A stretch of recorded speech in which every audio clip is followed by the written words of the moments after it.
बिस्मिल्लाहिर्रहमानिर्रहीम अस्सलामु अलैकुम। I am Mohammad Kashif Rana. By profession teacher ही हूँ। बाकी मेरी क्वालिफिकेशन वगैरह वक्त के साथ साथ आप लोगों को पता चलती जाएंगी। इस चीज़ के ऊपर मैं ज़्यादा टाइम नहीं वेस्ट करना चाह रहा। टीचिंग प्रोफेशन में आए हुए कोई 8 इयर्स का एक्सपीरियंस है हमारा। और उस 8 इयर्स में मैं चार्टर्ड अकाउंटेंसी की फील्ड में 4 सब्जेक्ट टीच करता हूँ, जिसमें हमारे पास quantitative methods, introduction to accounting और साथ में कैफ लेवल के ऊपर FAR 1 और कॉस्ट एंड मैनेजमेंट अकाउंटिंग शामिल हैं। ये 4 सब्जेक्ट्स मैं CA में टीच करता हूँ। साथ में एक और इंस्टीट्यूट है हमारा, Pakistan institute of public finance accountants, PIPFA के नाम से। जैसे यहाँ पर आप लोग आई कैप के अंदर आ जाते हो, आई कैप की ही एक और सब बॉडी है पिपफा के नाम से। वहां पर भी मैं क्वांटिटेटिव मेथड का सब्जेक्ट टीच करता हूँ। क्वांटिटेटिव मेथड में तो अल्हम्दुलिल्लाह कोई 10+ मेरे मैरिज सर्टिफिकेट्स हैं। उनमें से कोई हाफ मेरे आई कैप के अंदर हैं, मतलब CA चार्टर्ड अकाउंटेंसी की फील्ड में है, और हाफ ही पिफा की फील्ड में है। और FAR 1 के अंदर भी अल्हम्दुलिल्लाह से मैरिज सर्टिफिकेट मौजूद हैं। अब आप लोगों को जो सब्जेक्ट टीच करना है वो मैंने करना है क्वांटिटेटिव मेथड का। कुछ बैचेज में मैं क्वांटिटेटिव मेथड टीच करता हूँ, कुछ में मैं इंट्रो टू अकाउंटिंग टीच करता हूँ। कैफ हमारा चलता रहता है कि उसमें मेरे दोनों सब्जेक्ट्स हर सेशन में चल रहे होते हैं, कॉस्ट एंड मैनेजमेंट अकाउंटिंग भी एंड FAR 1 भी। क्वांटिटेटिव मेथड बहुत मजे का सब्जेक्ट है। इवन के बचपन से आप लोगों का इसके साथ पाला है, हर स्टूडेंट इसके बारे में जानता है। Quantitative method means that mathematics and statistics. Issue ये आ जाता है कि आपने 10th तक तो हर बच्चे ने ही यह सब्जेक्ट पढ़ा हुआ है, लेकिन जब आप लोग आते हैं ना इंटरमीडिएट के अंदर, तो इंटरमीडिएट के अंदर आकर आप लोगों को अगर मेडिकल की फील्ड में चले जाते हो तो वो बच्चे 2 साल के लिए इसको स्किप कर देते हैं। बाकी जो इंजीनियरिंग फील्ड वाले हैं वो तो इसको 7 साल लेके चलते हैं। आई डोंट केयर कि आप लोगों ने मेडिकल की फील्ड से हैं, आप इंजीनियरिंग की फील्ड से हैं, आपको इससे पहले कुछ आता है, आपको इससे पहले कुछ नहीं आता। मुझे जरा भी परवाह नहीं है, तो आपको भी नहीं होनी चाहिए। तो मतलब अगर आप लोगों को इस बात पे डराया जा रहा हो क्योंकि आप मेडिकल के स्टूडेंट हैं तो आप लोगों को क्वांटिटेटिव मेथड की समझ नहीं आएगी, तो गलत बात है। ऐसा कुछ भी नहीं है। मैं आप लोगों को प्रीवियस नॉलेज जो आप लोग इससे पहले पढ़ के आए, मैं कभी नहीं कहूंगा कि ये चीज आप लोगों ने मैट्रिक में पढ़ी होगी, ये चीज आपने इंटरमीडिएट में पढ़ी होगी, नहीं। मैं खुद आपको पढ़ाऊंगा। जो हमारी चार्टर्ड अकाउंटेंसी में जो चीजें मौजूद हैं, जो कॉन्सेप्ट्स हैं, जो फार्मूलाज हैं, किस तरह से चीजों को लेके चलना है, ये सारी बातें मैं आपको बताऊंगा। और मैं यहाँ पर इसीलिए मौजूद हूँ। मैं आप लोगों को इंशाल्लाह 0 लेवल से लेके चलूंगा, जिस लेवल पे आप लोग मौजूद हो। तो मैं अपने आप को 0 पर लेकर आ जाऊंगा ताकि मैं आप लोगों के साथ आगे बढ़ सकूं, और इंशाल्लाह हम लोग 100% पे पहुंच जाएंगे। लेकिन इसके लिए एक तो पेशेंस चाहिए। आपने थोड़ा सा पेशेंस रखना है, मेरे साथ साथ चलना है। ऐसा नहीं हो सकता कि परफेक्शन यूं आ जाए, ऐसा नहीं हो सकता। टाइम लगता है इस चीज के ऊपर, आपने सिर्फ टाइम देना है। जैसे ही आप लोग टाइम दोगे, परफेक्शन में खुद लेकर आ जाऊंगा। आपने सिर्फ इस बात पे फोकस रखना है कि जो काम हम लोग कर रहे हैं क्या वो हमें आता है, बस इतना। कि जो चैप्टर, जो सब्जेक्ट, जो लेक्चर्स हमारे कवर हो चुके हैं, क्या वो आते हैं। अगर आंसर है ना यस में, तो आप लोग बहुत अच्छे चल रहे हो और हम लोग बहुत अच्छे से इसको कवर करेंगे। लेकिन फ्यूचर के बारे में वो मैं खुद परेशान हूंगा आप लोगों के लिए, आपको परेशान होने की जरूरत नहीं। All right. सिलेबस आपका टाइमली बेसिस पे बिल्कुल इन टाइम जाके कंप्लीट करूंगा। रिवीजन्स भी होंगी, आप लोगों के मॉक एग्जाम्स भी होंगे। Mock exams means full book test. और रेगुलर बेसिस के ऊपर हम एक डे डिसाइड कर लेंगे और वीकली बेसिस के ऊपर हमारा टेस्ट होता रहेगा। तो उस वीक में हम लोगों ने जितना कुछ पढ़ा हुआ होगा, इवन के चैप्टर वाइज भी हम लोग चल सकते हैं, वो हम लोग डिसाइड कर लेंगे। लेकिन आपके टेस्ट की टू सक्सेस, तो अगर आप लोग टेस्ट स्किप कर लेंगे ना, तब मुझे नहीं पता चलेगा कि आप लोग किस लेवल पे मौजूद हो, इवन कि आप अपने एनालिसिस भी नहीं कर पाओगे। तो इसलिए टेस्ट बहुत इंपॉर्टेंट है। हाँ, ये बात है कि भाई QM का सिलेबस अच्छा खासा है, पढ़ने को बहुत कुछ है। हर चैप्टर में हजारों कॉन्सेप्ट्स मौजूद हैं, हर चैप्टर्स के अंदर। तो आप लोगों ने उसको बिल्कुल वैसे ही लेके चलना है। कोई बात नहीं है, चाहे हजारों कॉन्सेप्ट ही क्यों ना मौजूद हों, जब हम लोग वन बाय वन, आप ऐसे समझे जैसे आपने सीढ़ियों पर से जाना है, लेकिन हम लोग स्टेप बाय स्टेप चलेंगे, हम जंप नहीं लेंगे। तो जैसे स्टेप बाय स्टेप हम चलते जाएंगे, सारी चीजें कवर होंगी। हम लोग ने ना सिर्फ कॉन्सेप्ट्स के ऊपर फोकस करना है, हमने प्रैक्टिस भी बिल्कुल वैसी ही करनी है। विदाउट प्रैक्टिस आप कभी क्यूएम नहीं सीख सकते। मतलब मैं आपको एक फार्मूला बता दूं कि क्यूएम का ये हमारे पास फार्मूला है, ये चीज इस तरह से है, लेकिन जो प्रैक्टिस में क्वेश्चन मौजूद होते हैं ना, वो डिफरेंट डिफरेंट डाटा और डिफरेंट डिफरेंट डायरेक्शंस के साथ आते हैं। तो हम लोग प्रैक्टिस के जरिए देखेंगे कि उन क्वेश्चन को हम लोगों ने सॉल्व कैसे करना है। आप लोगों का क्वांटिटेटिव मेथड का पेपर सारे का सारा मल्टीपल चॉइस क्वेश्चंस हैं। आपको पता ही होगा कि पीआरसी के तमाम पेपर्स ही आपके एमसीक्यूज बेस्ड हैं। ऐसे ही है ना, सिवाय चंद एक के जिसमें बीडब्ल्यूसीएस आ जाता है कि आपको कोई रिपोर्ट या लेटर वगैरह टाइप करना पड़ता है। अकाउंटिंग आ जाती है जिसके अंदर एक 20 मार्क्स का क्वेश्चन भी आप लोगों को सॉल्व करना पड़ता है, उसके अलावा बाकी एमसीक्यूज हैं। लेकिन भाई क्वांटिटेटिव मेथड बड़ा ही कोई कमाल का सब्जेक्ट है कि ये कहता है ये लो 50 एमसीक्यूज हैं आपके पास और ये सारे एमसीक्यूज आपने सॉल्व करने हैं। जस्ट 50 एमसीक्यूज हैं आपके पास और विद इन 2 आवर्स आप लोगों ने उसको कंप्लीट करना होगा। हमारा पासिंग क्राइटेरिया 50% है हर सब्जेक्ट के लिए, चाहे वो सीए के पीआरसी लेवल का है, कैफ लेवल का सब्जेक्ट है, इवन के सी फैब या एमएसए फाइनल लेवल्स के हैं। 50% क्राइटेरिया हमारा कि आप लोगों ने जस्ट जाकर 50% मार्क्स गेन करने हैं और आप लोगों ने कामयाब हो जाना है। ऑलराइट, तो 50% मार्क्स तो आप लोग गेन कर ही सकते हो, ऐसे ही है ना। तो इतनी एफर्ट हम लोग जरूर पुट कर सकते हैं कि हम लोग 50% मार्क्स पर हैं। देखिए भाई, आप सब लोगों का लेवल एक जैसा नहीं है, आप सब लोगों की मेंटल हेल्थ एक जैसी नहीं है। एक दूसरे को अपने साथ कंपेयर ना करो। आप अपनी सक्सेस के लिए तगोदो करो, आप अपना सफर लो और आगे बढ़ते जाओ। आपको नहीं खबर होनी चाहिए कि आपके दाएं बाएं वाले कितने आगे हैं कितने पीछे हैं, यहाँ पर किसी की परवाह नहीं करनी। देखो भाई, अगर एक क्वेश्चन 1% से नहीं हो रहा और आपसे हो गया है तब भी कोई टेंशन वाली बात नहीं है, और अगर इसका रिवर्स है तब भी कोई फर्क नहीं पड़ता। हम लोगों ने 50% मार्क्स तो हर हाल में लेने हैं, लेकिन अपने आप को 100% पे सेट जरूर जाके करेंगे कि हम लोग अपने आप को रिस्क पे ना रखें। लेकिन अब ये जरूरी नहीं कि तमाम बच्चे 100% क्वेश्चन ही सॉल्व करें, ये बात जरूरी नहीं है। किसी बच्चे के लिए कोई कॉन्सेप्ट थोड़ा सा डिफिकल्ट हो सकता है, वही कॉन्सेप्ट किसी दूसरे के लिए इजी हो सकता है। और ऐसा हो सकता है फ्यूचर में कोई और आपके लिए इजी हो जाए, दूसरे के लिए मुश्किल हो जाए। तो ये ना मिला जुला रुझान चलता है। ऐसा नहीं होता कि तमाम कॉन्सेप्ट हर बच्चे को अच्छे तरीके से समझ आ जाए, लेकिन मेरी तरफ से 100% एफर्ट होगी कि आप सब बच्चों को तमाम कॉन्सेप्ट 100% ही समझ आए। किसी भी किस्म का कोई डाउट हो, कोई ऐसी चीज जो आप लोगों को समझ ना आ रही हो, आपने आपका राइट है, आपने हैंड रेस करना है, मुझसे पूछना है और उसी टाइम पे पूछना है कि सर ये कॉन्सेप्ट नहीं समझ आया। और ऑनलाइन वाले स्टूडेंट भी बिल्कुल ऐसा ही करेंगे कि जब भी कोई कॉन्सेप्ट नहीं समझ आ रहा, कोई क्वेश्चन आप लोगों को समझ नहीं आ रहा, तो आप लोगों ने फौरन मुझसे पूछना है और ये आप लोगों का राइट है और मैं आपको आंसर करूंगा उस चीज के लिए। ऑलराइट, शर्माना शुर्मुना अभी बिल्कुल नहीं है। मेरी क्लास में बैठने के लिए आप लोग शर्म को तो बाहर छोड़ के आया करो। मैं अपने हर क्लास में ये बात करता हूँ कि भाई सीखने के लिए बेशरम होना जरूरी है।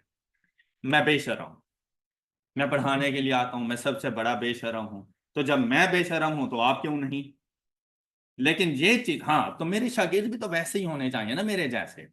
तो भाई अगर आप लोग शर्म वगैरह रखते हैं तो गेट के बाहर छोड़ कर आना, वापसी पे जरूरत हो तो उठा लेना, लेकिन अपनी अपनी शर्म।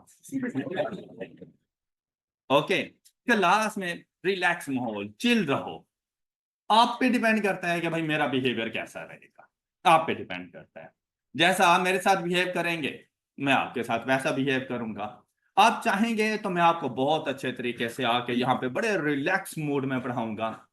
आप चाहेंगे तो मैं खड़ूस भी बन जाऊंगा। आप चाहेंगे तो मैं आऊंगा सिर्फ पढ़ा के चला जाऊंगा। आप क्या चाहेंगे? रिलैक्स मूड में चलें? तो ये आप पे भी डिपेंड करता है कि आपने मुझे ऐसा ही रखना है। हम लोग रिलैक्स मोड में इंजॉय करें, साथ साथ कॉन्सेप्ट पढ़ें, पता चले कि आपको अगले दिन इसे 1 घंटे का इंतजार हो कि क्यूएम का लेक्चर कब हो। ओके, कि हम लोग हंसी मजाक भी खूब करेंगे, लेकिन आप लोगों ने हंसी मजाक मेरे साथ करना है, आपस में बातें नहीं करनी। ये 1 घंटा आपके 24 घंटों में से ये जो 1 आवर है ना, ये आपका मेरे नाम और मेरा ये टाइम आप लोगों के नाम है।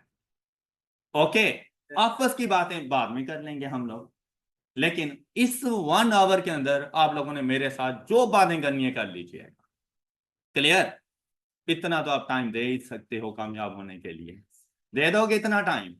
चलें फिर, मैं भी आपके साथ हूं। फिर सिलेबस की बात करें अगर हम लोग, तो बेटा सिलेबस में इन टोटल है हमारे पास 15 चैप्टर्स। इंपॉर्टेंस की बात करें तो सारे ही बहुत ही इंपॉर्टेंट हैं। भाई आपको ना सीए के अंदर बहुत से लोग मिसगाइड करने के लिए आएंगे, जरा भी नहीं परवाह करनी कौन क्या कह रहा है। अब इसका यह मतलब नहीं मेरी भी ना सुनो कि सर ने कहा था किसी की नहीं सुननी तो आपकी क्यों सुनो, आगाज ही आपसे कर लेते हैं। ओके, तो भाई आपके जो सीनियर्स वगैरह और इस किस्म की चीजें, देखिए आप लोग मैट्रिक के एग्जाम देकर आए, आप एफएससी के एग्जाम देकर आए, आपको पता है कि आप एक ही पेपर तमाम स्टूडेंट सॉल्व करके बाहर निकलते हैं, कुछ हंस रहे होते हैं, कुछ रो रहे होते हैं। वही पेपर कुछ के लिए मुश्किल होता है, कुछ के लिए इजी होता है, जिसका जैसा एक्सपीरियंस उसने वैसे ही आपको गाइड करना है। और सारे मुझसे थोड़ी ना पढ़े हुए हैं, ये आपको कंपेटिटिव एज है कि आप मुझसे पढ़ रहे हो और ये आप लोग नोट करोगे। तो भाई अगला बंदा अगर आपसे कह रहे हैं ना कि क्यूएम मुश्किल है, इट मींस दैट उसके लिए मुश्किल है। इसका ये मतलब नहीं है कि भाई मेरे लिए भी मुश्किल है। वो अगर कह रहे हैं ना कि मेरा तो क्यूएम में इंटरेस्ट ही नहीं पैदा हो रहा, भाई उसका नहीं होता होगा, हमारा तो होता है, हमारा तो फेवरेट सब्जेक्ट है और मैं आपका ये फेवरेट सब्जेक्ट बना के रहूंगा। अभी नहीं भी हुआ ना, मैं बनाऊंगा इसको फेवरेट। ओके, तो भाई ये चीज माइंड से बिल्कुल निकाल दो कि क्यूएम नहीं होती। क्यों नहीं होती भाई? क्यूएम में लोग टॉप करते हैं, तो आप क्यों नहीं कर सकते? जो टॉप करते हैं उनके सरों पे कोई सींग नहीं होते, उनके पास भी वही एक ही दिमाग होता है, वो भी बिल्कुल आप जैसे ही होते हैं। आप जैसों में से जाके टॉप कर देते हैं, तो टॉप ना सही पास तो कर ही सकते हैं। क्या ख्याल है भाई? अगर पास करना है तो क्या टेंशन लेके पास करें? रिलैक्स मूड के साथ पास कर लेंगे।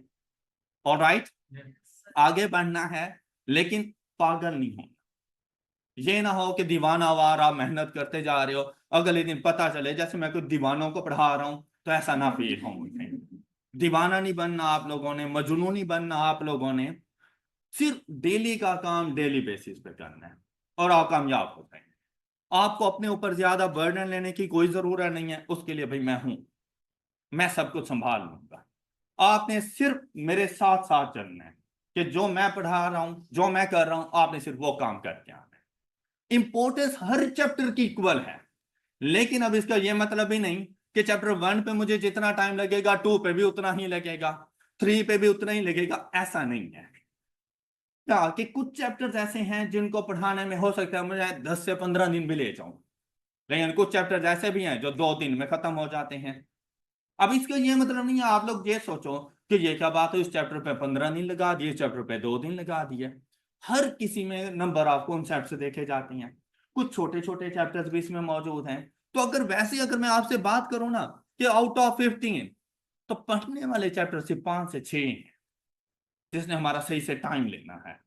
उसके अलावा बाकी जितने भी चैप्टर्स हैं वो सिर्फ 2-2, 3-3 दिन के चैप्टर्स हैं, उनमें कॉन्सेप्ट्स भी वैसे ही हैं।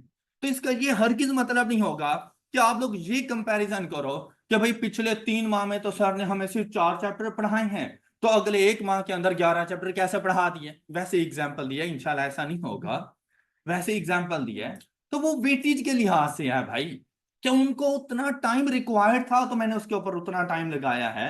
नेक्स्ट चैप्टर्स इतनी वेटेज नहीं रख रहे, वो 2-2, 3-3 दिन के चैप्टर्स हैं, तो लाजिम बात है 1 महीने में 10 चैप्टर भी मैंने फड़का देने हैं।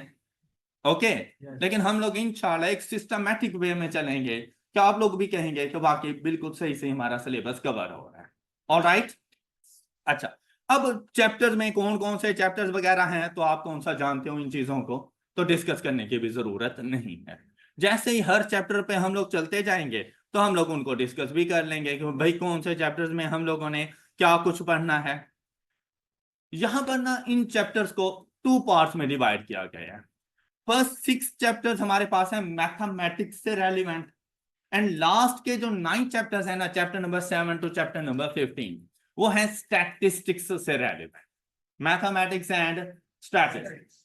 भाई आपके लिए ये एक ही चीज है, आप इसको अलग अलग ना करो। आपके लिए क्यूएम है और 15 चैप्टर्स हैं जो कि आप लोगों ने कंप्लीट करनी है।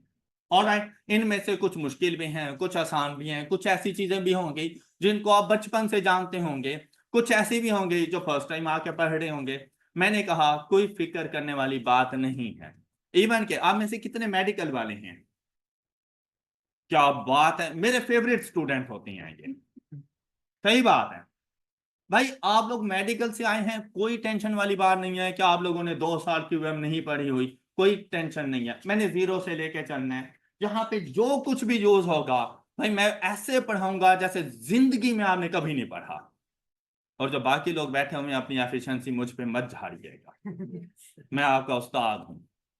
तो आप ये मत समझिएगा कि हम तो इंजीनियरिंग के फील्ड के हैं तो हम बहुत कुछ जानते हैं, तो मेरे रास्ते में आने वाला ऐसा स्पीड ब्रेकर दूंगा कि आपके दांत टूट जाएंगे। तो वो बच के रहिएगा। मतलब आप ठीक है मेरे साथ साथ चल सकते हैं, लेकिन अपना प्रीवियस नॉलेज चार्टर्ड अकाउंटेंसी में यूज ना कर।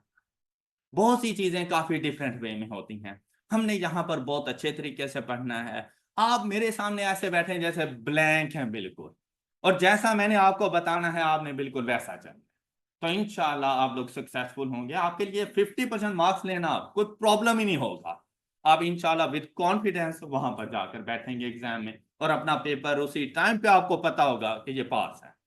ऑलराइट, आपकी तरफ से कोई क्वेश्चन? No question. स्टार्ट करते हैं हम लोग अपना syllabus. The first chapter mathematical equations and coordinate system. Basically ये जो chapter number 1 and chapter number 2 है ना, इन्होंने थोड़ा बहुत मिक्सिंग कर दी है। तो हम इसको एक ही चैप्टर पढ़ के भी समझ सकते हैं, या हम लोग यूं करेंगे कि चैप्टर नंबर 1 आप ऐसे समझे जैसे मैं सिर्फ कोऑर्डिनेट सिस्टम की बात करूंगा, और चैप्टर नंबर 2 में जाके मैंने इक्वेशंस की बात कर लेनी है। इन्होंने मिक्स कर दिया है थोड़ा सा। हम लोग ना इसको जरा अलग अलग लेके चलेंगे। हमारी नजर में चैप्टर नंबर 1 होगा कोऑर्डिनेट सिस्टम, और चैप्टर नंबर 2 होगा इक्वेशन से रिलेटेड। क्लियर? और इन्होंने फिर चैप्टर नंबर 2 भी इक्वेशंस का ही है, लेकिन वो क्वाड्रेटिक इक्वेशंस कर दी। तो हम इन टोटल इक्वेशंस एक ही चैप्टर में पढ़ लेंगे कि वो हमारा चैप्टर नंबर 2 है। बात क्लियर हो गई? अच्छा, क्यूएम के लिए भाई की टू सक्सेस आपका कैलकुलेटर। ये ऐसे समझें जैसे मैदान जंग में एक सिपाही जाता है ना, तो वो अपनी बंदूक के साथ लेके जाता है, ये आपकी बंदूक। और अगर आप ये नहीं लेकर जाएंगे आपके लिए बहुत बड़ी प्रॉब्लम्स हो जाएंगी। मतलब निहत्थे नहीं चले जाना, खाली हाथ मैदान जंग में नहीं चले जाना। वो एग्जामिनेशन सेंटर आपका मैदान जंग है, और उसके लिए प्रेपरेशन के लिए जो आपके पास हथियार होना चाहिए वो आपका कैलकुलेटर है। और हम लोग कुछ ऐसा ही कैलकुलेटर यूज करते हैं, साइंटिफिक कैलकुलेटर। किसी स्टूडेंट के पास नहीं है, विद इन 1 और 2 डेज आपने ये परचेज करना है, और ये आपका एसेट है। ये इंशाल्लाह लाइफ टाइम आपके साथ चलेगा। कोई भी सब्जेक्ट इसके बगैर नामुमकिन हो जाता है सॉल्व करना, और मुश्किल हो जाता है। तो ऐसा नहीं है ये सिर्फ क्यूएम में आपका साथ देगा, इसने अकाउंटिंग में भी आपका साथ देना है, इसने कैफ में भी आपका साथ देना है। तो अगर ये कोई आपको 1200, 1500, 1800, 2000, 2500 जितने का भी मार्केट में मिले, मेरा कौन सा इंटरेस्ट है, आपने ले लेना है। तो ये आपके बाद में बड़ा काम आएगा। लेकिन लेते हुए इस बात का ख्याल रखना है, हमें ना चाहिए साइंटिफिक कैलकुलेटर ऐसा जो आई कैप ने अलाउ किया हुआ है। तमाम साइंटिफिक कैलकुलेटर भी आई कैप ने अलाउ नहीं किए। वैसे कंपनी कुछ भी हो सकती है, मोस्टली कैसियो यूज कर रहे होते हैं हम लोग, लेकिन कैसियो के अलावा कंपनी कुछ भी हो सकती है। चाइना के बहुत ज्यादा आजकल मिल रही हैं, लेकिन जो उसका मॉडर्न होना चाहिए ना, वो आपके पास होना चाहिए FX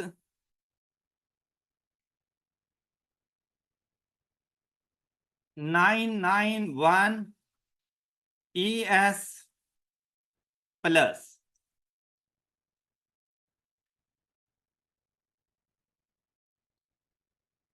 अच्छा, कोशिश कीजिएगा कि मॉडल आप लोगों के पास ये हो, लेकिन परचेज करते हुए ना काफी सारे वो डुप्लीकेट्स वगैरह भी मौजूद होते हैं, तो लानी बात है आपके पैसे भी बहुत कीमती हैं। तो परचेज करते हुए आप लोगों ने कुछ बातें ना वहां पे नोट कर लेनी है कि कैलकुलेटर सेम सेम होता है, लेकिन कुछ फंक्शन ना कम होते हैं। जैसे कि आप लोगों ने ये देखना है कि ये जो फर्स्ट की है ना, शिफ्ट की इसके नीचे इक्वल टू का साइन होना चाहिए, ये रेड कलर में। अक्सर कैलकुलेटर में ये नहीं है। अगर ये ना हुआ तो हमारे किसी काम का नहीं है। आप लोगों ने ये चीज नोट कर लेनी है कि शिफ्ट की के नीचे ये जो कैलकुलेशंस की है ना, इसके ऊपर ये रेड कलर में इक्वल टू का साइन होना चाहिए। फिर 1 के ऊपर स्टैटिस्टिक्स, 1 की के ऊपर स्टैटिस्टिक्स लिखा होना चाहिए। ये कुछ चीजें हैं जो आप लोगों ने नोट कर लेनी है। यहां पर ये देखें कि जहां ब्रैकेट क्लोज कर रहे हैं वहां पर ये एक्स की ये तो मोस्टली हर कैलकुलेटर में हमें मिल जाती हैं। हमें कोशिश करनी है कि कुछ इस तरह का कैलकुलेटर आप लोगों को नजर आए, वो जाके आपने परचेज कर लेना। और ये हर अच्छी बुक शॉप के ऊपर अवेलेबल होता है, जहां से रीजनेबल प्राइस में मिले आप लोगों ने वो परचेज कर लेना है। जो डुप्लीकेट्स वगैरह बहुत ज्यादा यूज हो रहे हैं, थोड़ी सी केयर कीजिएगा कि चीज लेते ही ना पता चल जाता है कि ये ओरिजिनल है या डुप्लीकेट है। तो थोड़ा इस बात का ख्याल, 2-4 मॉडल आप लोगों ने जरूर देखनी है और उसमें से सिलेक्शन कीजिएगा। अच्छा, आजकल जो न्यू मॉडल आ रहे हैं ना, वो सेम इस कलर में नहीं है, सिल्वर कलर में, ब्लैक कलर में आ रही हैं। तो वो ब्लैक कलर में भी अवेलेबल है, लेकिन ये ख्याल रखना है कि हम लोग ने ES मॉडल लेना है। वो जो दूसरा होता है ना हमारे पास, वो आता है EX, बाकी सारा सेम होता है, FX991EX+। वो जो X+ है ना, वो अलाउ नहीं है आई कैप में, वो रोक लेंगे उस चीज को। तो फिर आप लोग खाली हाथ ही पहुंच जाएंगे, फिर कुछ नहीं कर पाएंगे आप लोग। इस बात का ख्याल कर लेना है कि आप लोगों के पास ES मॉडल होना चाहिए। आई होप कि ये बात आप सब बच्चों को क्लियर हो गई होगी। तो आप लोगों ने विद इन 1 or 2 days अपना ये कैलकुलेटर जरूर ले लेना है। अभी के लिए जो मैं स्टार्ट करूंगा, मैं कोशिश करूंगा हम ऐसा कोई चैप्टर पढ़ें जिसमें अभी कैलकुलेटर का ज्यादा इस्तेमाल ना आ रहा हो, ताकि आप लोग सारे बच्चे अपने अपने कैलकुलेटर परचेज कर लें।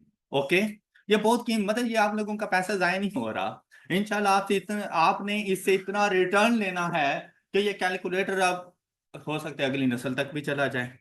अगर आप लोग हिफाजत से लेके चलो तो पता चले आपका बेटा भी यही यूज कर रहा है जो आप कर रहे थे। क्या बात है, हैं?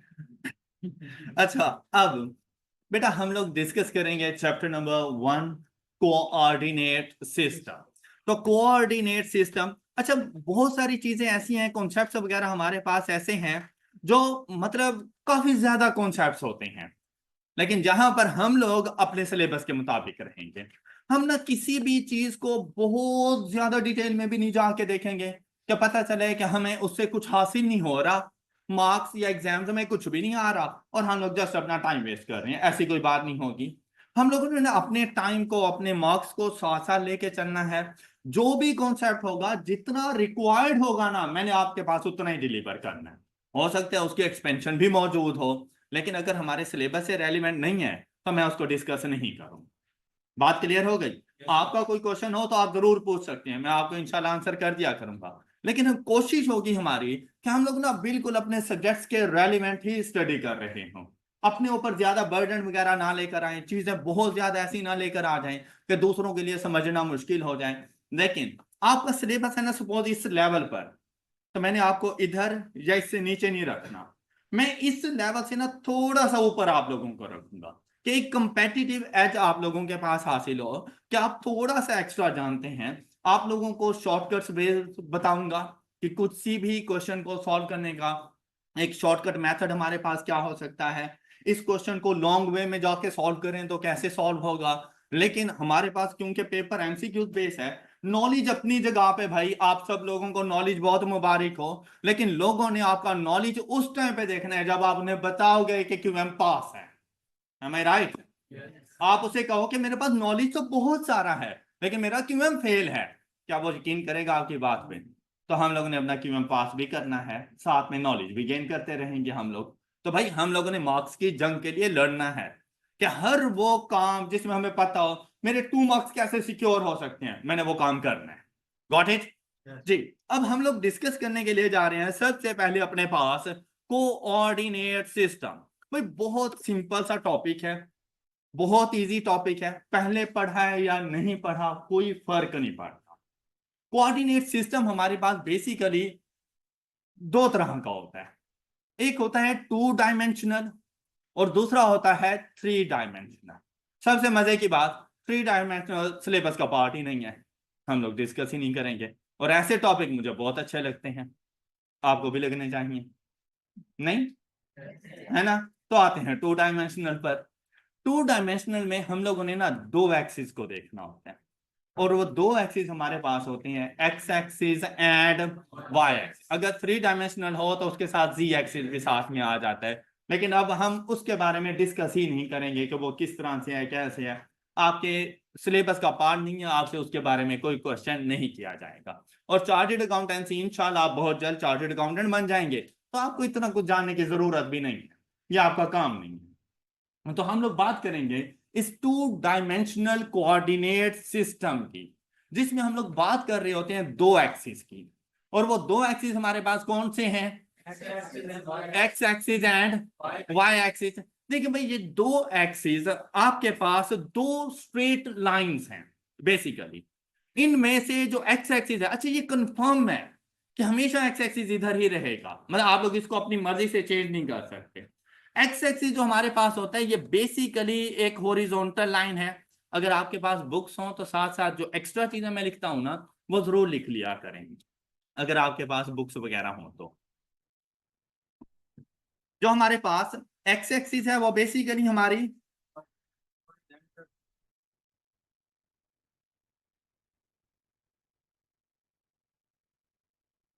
हॉरिजॉन्टल लाइन, एक्स एक्सिस या हॉरिजॉन्टल लाइन।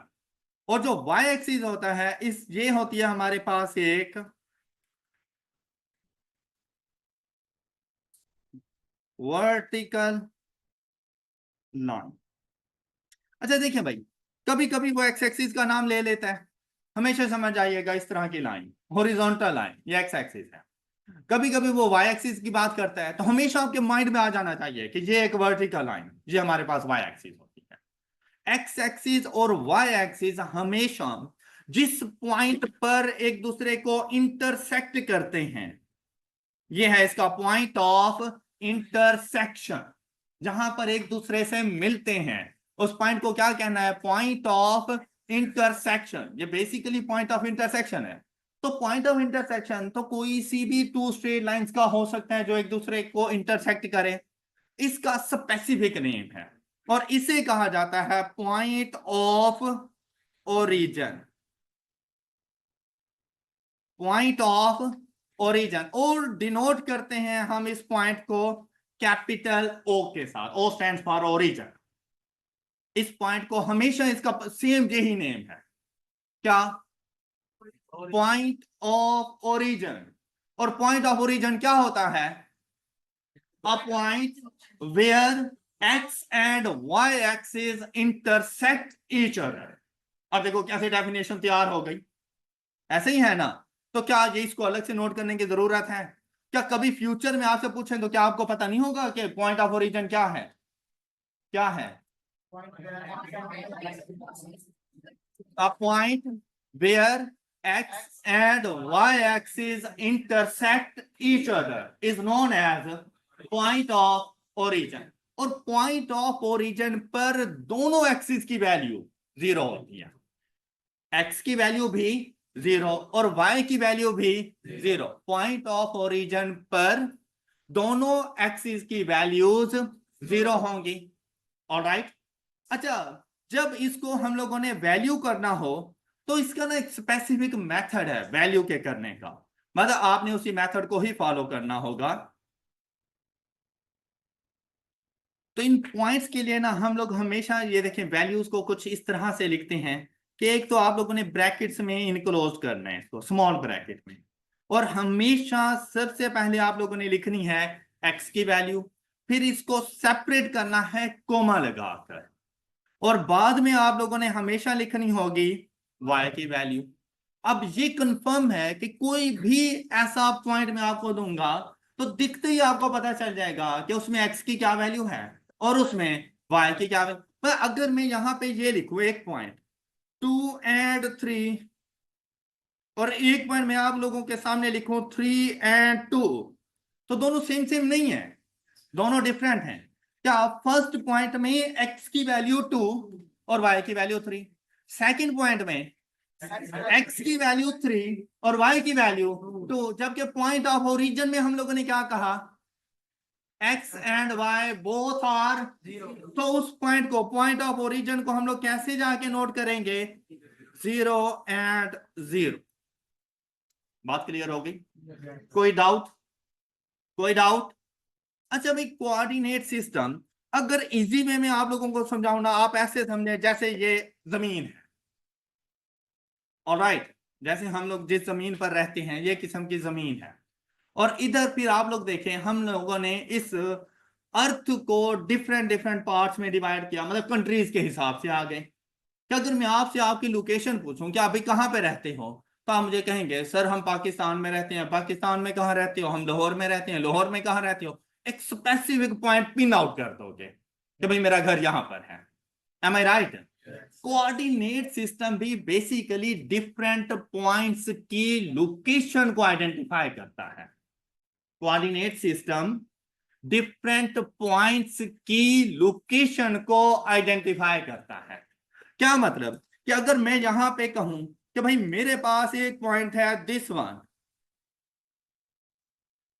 अब आप लोग देखें जिस तरह हम लोगों ने पाकिस्तान में डिफरेंट सिटीज, ये लाहौर है, ये इस्लामाबाद है, ये क्वेटा है, ये मुल्तान है, ये कराची है, यहां पर भी हर एक पॉइंट का अपना कोई नेम आ जाएगा। वो नेम आप लोगों ने रखने हैं ABC up to Z capital letters के अंदर, और हर किसी का नेम डिफरेंट डिफरेंट लेकर रख देना है। मैं आपके पास एक लाहौर मौजूद है, क्या पाकिस्तान में कहीं और लाहौर है? तो बस कोऑर्डिनेट सिस्टम इस बात का ख्याल रखना कि किसी एक पॉइंट का नाम अगर ए आ गया, इसी में मौजूद किसी दूसरे पॉइंट को आपने ए नहीं कहना, ए से लेके जी तक कोई भी नेम कर सकते हैं। अब बात आती है कि आपने ये तो कह दिया कि भाई मैं लाहौर में रहता हूं। अब अगर मैं आपसे ये पूछूंगी भाई लाहौर में कहां पे रहते हो, तो आपने मुझे आगे की डिटेल्स भी बतानी है। अब हमें ये पता चल गया कि हमारे कोऑर्डिनेट सिस्टम में ये एक पॉइंट मौजूद है, लेकिन इस पॉइंट का नाम क्या है? हम कहेंगे पॉइंट ए। ये बात क्लियर हो गई? इसी तरह अगर मैं आपसे ये कहूं कि भाई मेरे पास एक और पॉइंट ये मौजूद है, ये भी कोऑर्डिनेट सिस्टम के ऊपर है, इसका नाम क्या है? हम इसको नाम दे देंगे पॉइंट बी। अब देखो अलग अलग से हम लोग क्लासिफाई कर सकते हैं, आइडेंटिफाई कर सकते हैं हम इसको अलग अलग से। एक और पॉइंट मेरे पास आ जाए, सपोज कि मैं इसे यहां पर लेकर आ जाऊं, ये मेरे पास बनेगा पॉइंट सी। इसी तरह अगर एक पॉइंट मेरे पास इधर हो, इसको मैं कहूंगा पॉइंट डी। अगर आप इस कोऑर्डिनेट सिस्टम को थोड़ा गौर से देखो, तो मैंने ना इसको 4 डिफरेंट बॉक्सेस में डिवाइड किया हुआ है। M I right? 4 different parts में हमने इस टोटल को डिवाइड किया है। ये जो इसके डिफरेंट सेक्शंस हैं या पार्ट्स हैं, इसको कहा जाता है क्वाड्रेंट। क्या कहते हैं इसको? क्वाड्रेंट। तो टोटल आपको कोऑर्डिनेट सिस्टम में, अगर आपका कोऑर्डिनेट सिस्टम 2 डायमेंशनल प्लेसेस के ऊपर है, तो टोटल 4 क्वाड्रेंट मिलने हैं आप लोगों को। अब ये है आपके पास first quadrant, that one is first quadrant. अब आपकी मर्जी भाई नहीं चलनी, ये बात याद रखिएगा कि ऐसा नहीं है आप अपनी मर्जी से नेम कर देंगे, तो ऐसा बिल्कुल भी नहीं है। आपकी मर्जी से तो घर में दाल भी नहीं बनती, तो मैथमेटिक्स के फार्मूलाज कैसे आ सकते हैं? सही कहा है ना? क्योंकि आप दाल की ऑफर ही नहीं करते हैं ना। कभी मम्मा ने पूछा हाँ बेटा आज क्या बनाए, और आपने कहा दाल बनाई, ऐसा होता है? होता है? बड़े क्यों गरीब लोग हैं आप। अच्छा, जब कभी ऑफर करनी हो तो ऑफर हमेशा अच्छी अमाउंट की किया करें और अच्छी चीज की किया करें। अच्छा जी, क्वाड्रेंट फर्स्ट, उसके बाद आप लोगों ने एंटी क्लॉकवाइज मूव करना है। एंटी क्लॉकवाइज मूव करेंगे यहां पर, और क्वाड्रेंट 2 हमारे पास होगा दैट वन। अब देखिए एंटी क्लॉक मतलब घड़ी के वो अपोजिट से में आप लोगों ने मूव करना है। ये आएगा आपके पास क्वाड्रेंट 3, ये आएगा आपके पास क्वाड्रेंट 4। अब हर क्वाड्रेंट में जो वैल्यूज है ना वो डिफरेंट डिफरेंट है हमारे पास। अगर आप लोग देखें तो पॉइंट ऑफ ओरिजिन पर एक्स एंड वाई की वैल्यूज 0। तो ये हमेशा याद रखिएगा कि on X axis left to right values increase करती, क्या? On X axis left to right values increase करेंगे। अब देखिए अगर यहां पर मेरे पास 0 है पॉइंट ऑफ ओरिजिन पर, तो जैसे ही मैं जरा राइट हैंड साइड पे मूव करूंगा ना, तो वैल्यूज इंक्रीज करेंगी। तो देखो 5, 10, 15, 20, 25 पॉजिटिव वैल्यूज मौजूद होती हैं, जबकि पॉइंट ऑफ ओरिजिन की लेफ्ट हैंड साइड पर नेगेटिव वैल्यूज आएंगी। अब यहां पे देखो -5, -10, -15, -20। अब ये नहीं है कि ये वैल्यूज इंक्रीज होती जा रही हैं, नेगेटिव वैल्यूज मैग्नीट्यूड में तो आपको ग्रेटर नजर आएंगे, लेकिन बेसिकली वो स्मॉलर वैल्यूज होती हैं। मतलब अगर मैं आपसे कहूं 25 and 20 which one is greater? 25। लेकिन अगर मैं आपसे कहूं -25 and -20 which one is greater? -20। Alright, तो ये देखो ये सबसे स्मॉलर वैल्यू, फिर उससे ग्रेटर, फिर हमारे पास उससे ग्रेटर, उससे ग्रेटर, ये नेगेटिव कम होते होते जीरो पर, जीरो से पॉजिटिव हो जाती है।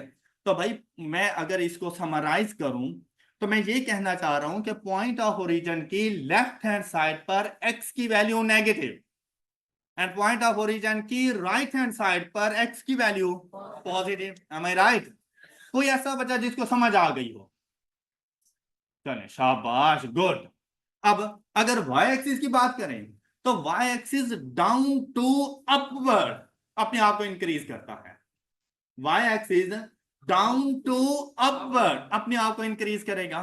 तो जैसे इंक्रीज करता है, यहां पे जीरो है हमारे पास, जीरो से अगर हम लोग ऊपर जाएं तो y एक्सिस पर वैल्यू इंक्रीज हो रही है, पॉजिटिव होगी, जबकि जीरो से नीचे y एक्सिस की वैल्यू नेगेटिव डिक्रीज हो रही है।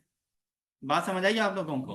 तो पॉइंट ऑफ ओरिजिन की downward y axis negative, point of origin के upward y axis positive, point of origin की left hand side x axis negative, point of origin की right hand side x axis.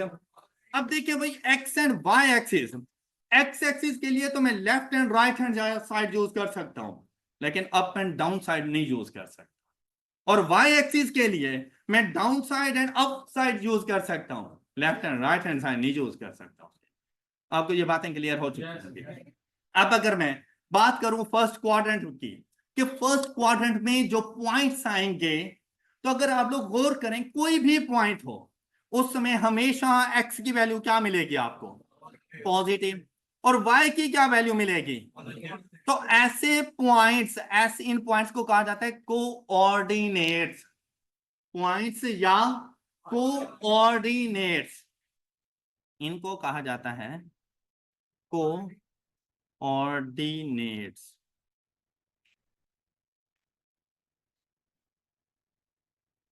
ऐसे coordinates, ऐसे points जिनमें x and y both are positive, वो first quadrant में होंगे, वो हमेशा फर्स्ट क्वाड्रेंट में होंगे। बात क्लियर? जैसे हम लोग कहते हैं ना पाकिस्तान में पंजाब, सिंध, बलोचिस्तान, केपी के, ऐसा समझे ये उसके प्रोविंस हैं कोऑर्डिनेट सिस्टम के। तो फर्स्ट प्रोविंस, फर्स्ट क्वाड्रेंट में कौन होगा? जिसमें x एंड y की वैल्यूज पॉजिटिव हो। तो आप क्या बता सकते हैं कि सेकंड क्वाड्रेंट में कौन होगा? जिसमें x की वैल्यू नेगेटिव और y, ये सेकंड क्वाड्रेंट में हमारे पास होंगे। Am I right? तो थर्ड क्वाड्रेंट में कौन से पॉइंट्स मौजूद होंगे? जिनमें x and y both are negative. तो फोर्थ क्वाड्रेंट में कौन आएगा?